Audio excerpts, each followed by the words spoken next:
Welcome to Sustainability Stories podcast. Today, I'm super thrilled to be joined by Naureen Ahmed.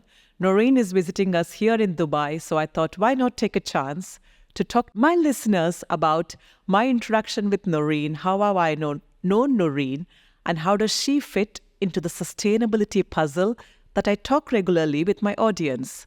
So Naureen, welcome to Sustainability Stories podcast. Thank you, Radhika, for having me here today. Oh, brilliant. And to be honest, I met you yesterday at your roundtable. And to give you a bit of background to the roundtable, so the roundtable is what Naureen has been fostering over the last couple of months. So far, she's done 13 roundtables in 8 cities. Eight cities. And I was privileged to be part of one such roundtable yesterday here in Dubai. And just sitting there listening to women in hospitality, which is Gender 5, gender equality, come together and talk about their experiences and provide that safe environment that Naureen gave us, that people were so willing to share their frustrations, their highs and the lows. And I really thought it was so beautiful to hear that. And straight after we decided to have this chit chat today. So that's where Naureen is here today. But I've known Naureen longer. I've been a guest on her podcast. So it's a privilege to have her in the studio today. Thank you so much. So Naureen, tell us, you've been on a roller coaster. You've done so many episodes, 200 episodes in your own podcast, right? Yeah, so I'm the founder of Inspiring Women in Hospitality, which started as a podcast, with a desire to share stories of women across the industry. I think we have a lot of great women out there, but not the same level of visibility that I hoped that we could have. So my purpose of building the podcast was to offer a platform to hear the various voices within our industry and to showcase the variety of careers that you can have. And so whether you are in hospitality, travel, tourism, you can have so many different types of careers, but often we don't get to hear them, right? Even the roundtable we were meeting at yesterday, we each gave like a few minutes of introduction, but the podcast allows me a good 20 to 30 minutes to really go into the details of their career and understand how they grew, right? Because sometimes you want to know, how did that person get to that next position or that role, or why did they decide to start their own business or become an entrepreneur as well? So that really gives me the chance to showcase these stories. And again, I know your podcasts go in depth, but I'm going to ask you to summarize now. Sure. So if I was to ask you, can you pick what piece of advice? You've done 200 and you've spoken to 200 inspiring women in travel and hospitality. So summarizing all of them, what's the one piece of advice you would give to anyone starting their career, to someone in their mid-career, and to someone who just needs to get better at their career, please? I would say I'll say two things. First is really take ownership of your career. No one's going to do it for you. You really have to be the one to take charge of it, know what you want. And then the second piece of it is ask for it. Speak up. Because no one will know what you want because you're the only person who knows it, and people can't read your mind. So if you don't express it, they're not going to know how to help you get there. Whether it is through your employer, that whichever organization you may be working for at that time, or even an entrepreneur, you have to be vocal about the work that you're doing. Wow. So it's ownership, okay, and speak up. Correct. Speak up is quite challenging. So how do you speak up? Could you elaborate a bit more on the speak up? Sure. I'll share my own example. I would say I was definitely not good at speaking up. I mean, even the level of speaking up, I was not doing. I used to speak at a very low level. I was about here. So I really had to work on my voice projection, just to be heard, just to come across as being confident and sure about what I'm saying. And that definitely takes a lot of inner work and a lot of practice and determination to want to be heard, to want to be noticed. Because the reality is, just doing hard work and expecting to be noticed is not the way that you grow your career.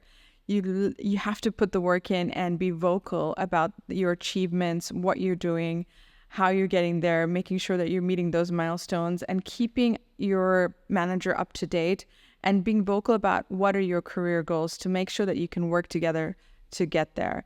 And it's not easy, but we need to do it. I'm sure there's a playbook coming for how to speak up because, like you said, the voice.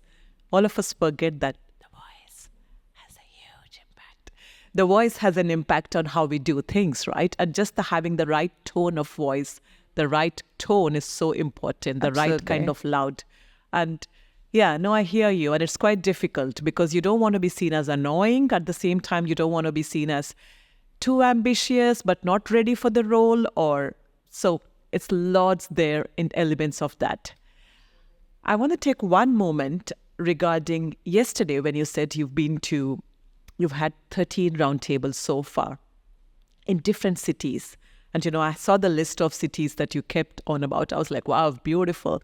So what are you seeing when you're speaking to women in their career in hospitality in these cities? Is there anything common across our frustrations? I would say the first thing I noticed that was common was it was often the first time women were coming together for any kind of structured conversation about their careers. To have a space to come to have a space to come to just to talk and be heard. The one key takeaway that came away from yesterday was, now that I know I'm not alone. And no one should have to feel that way. And so the challenges that women face across every city, there are a lot of similarities for sure, whether it's speaking up, finding mentors, finding a group, finding a community, afraid of networking, not knowing how to do networking. I think the challenges that come are often based on different location, and that's sometimes more structural. Challenges whether, how the childcare system is set up, what kind of parental leave you can get, what kind of support do you have within your family. And especially those of us working in travel and hospitality, many of us are not necessarily living in the country that we're from or from our birth. They'll all say it takes a village. So when you don't have that village, what kind of support do you have? And I'm speaking specifically in this case for, working parents and some of the challenges that come with that. And then the rest of it is also very individual basis, depending on where you're working, what kind of culture you're in, what kind of support you're getting, how inclusive are they as an organization. So those are obviously on a case-by-case basis. But I would say the commonality is, again, having that space to come together and just be able to speak about something that is important to you. And sometimes you don't always want to go to your friends or your family or your HR or your manager, but you want to have that environment where you can have that conversation. Oh, I hear you. That's beautiful. So what's next for Naureen? You've gone around, you've seen all of the amazing conversations, you've got all of this in your head. And for those who don't know, Naureen used to work with STR, and STR needs no introduction. So Thanks to me. Exactly. Thanks to Naureen, STR needs no introduction. And yesterday, one more thing I learned is, did you correct me if I'm wrong, the gender pay gap between male and female is 135 years. Yeah, something around that. Yeah, something around that, right? So it would take 135 years to close the gender parity between males and females. So we have work to do. We have huge work because if you talk about hospitality, 50% of workforce is females as we enter in. But actually, as we climb up the ladder, it probably goes down to 6% on the top or even lower. So there's huge funnel that's just getting thinner and thinner as you go on the top. So I think that's where Naureen comes in. And so Naureen, what's your plan ahead? So you're absolutely right. I think when it comes to the workforce and hospitality, it's a very equal divide, 50-50 in terms of the gender, right? But as you keep growing up the hierarchy, you definitely start seeing some of that start to fall away. So my goal is, no matter which level you are in hospitality, I would like to see a gender balanced hierarchy. We could probably even challenge the word hierarchy if we wanted to, but maybe for another conversation for another day. So basically at all levels of hospitality, I want to see gender balance, right? Because it's about having both genders represented. There's so much research that is being done to showcase when you have a gender diverse workforce, and especially in leadership positions, you make better decisions when then help impact your bottom line positively. So who doesn't want that, right? So what are the things that need to be done in order to get us there? absolutely, there's women ourselves. We need to do the work, whether it is speaking up or working on our self-development. But what do companies also need to do to ensure they're providing equal opportunities, providing an inclusive environment to allow that space that you can speak up freely and not feel like you're, in any kind of situation where you will not be heard. So I think this needs to be tackled from multiple different angles, whether it is podcasts like yours, like mine, to raise awareness, to educate. The roundtables, again, another way to do that, to increase our own visibility as well. So yeah, lots of different ways that we can work through this. And right now I'm setting the foundation so that we have a strong community of women supporting women. And how do we all lift each other up together? Wow. I would want to include the references to the articles that you've just mentioned. Gender parity improves at the bottom line. Could you please share that? So along with, I would love to put that into the show notes. So the gender pay gap one that we were talking about, that's the World Economic Forum report that just came out a couple of days ago. Lean In and McKinsey does an annual gender, I can't remember the full title, but they do the gender study every single year. So a lot of the data, they do it every year. So every year the data, comes in differently, but that's where I would reference in terms of the impact that will have on the bottom line as well. Perfect.